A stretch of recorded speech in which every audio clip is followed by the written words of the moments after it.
कौन आदमी अभय हो सकता है? भय मौजूद है, वास्तविक है, मौत है, दुख है, पीड़ा है। तो एक तो उपाय यह है कि कोई दुख न रह जाए, तब आदमी निर्भय हो जाए, अभय हो जाए, पर दुख तो रहेंगे।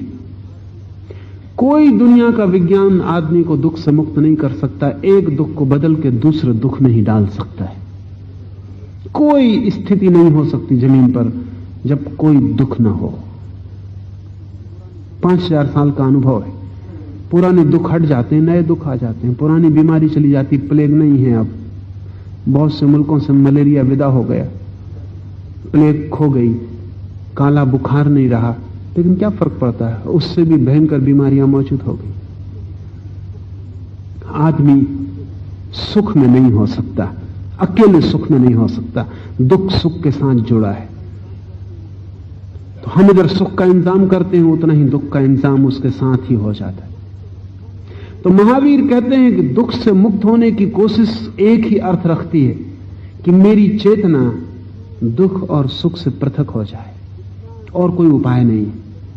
विज्ञान मनुष्य को आनंद में नहीं उतार सकता, बड़े सुख में ले जा सकता है, लेकिन साथ ही बड़े दुख में भी ले जाएगा। इसलिए जितना विज्ञान सुविधा जुटाता है, उतने आदमी को असुविधा का अनुभव होने लगता है। एक आदमी धूप में दिन भर काम करता है, उसे धूप का दुख निरंतर अनुभव से कम हो जाता है।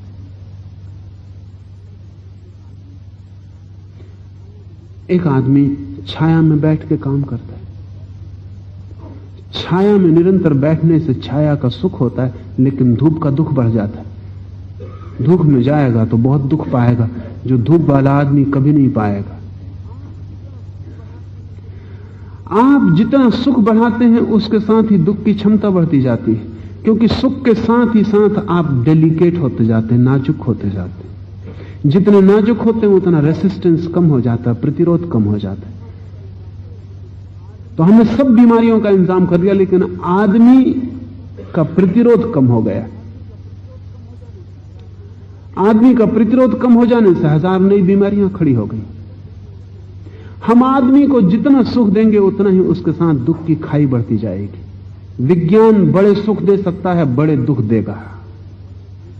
महावीर कहते हैं आनंद की तो एक ही संभावना है कि सुख दुख से मैं अपनी चेतना को पृथक कर लूं।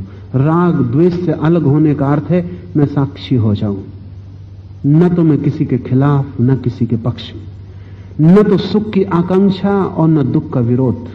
जो भी घटित हो मैं उसका देखने वाला रह जाऊं।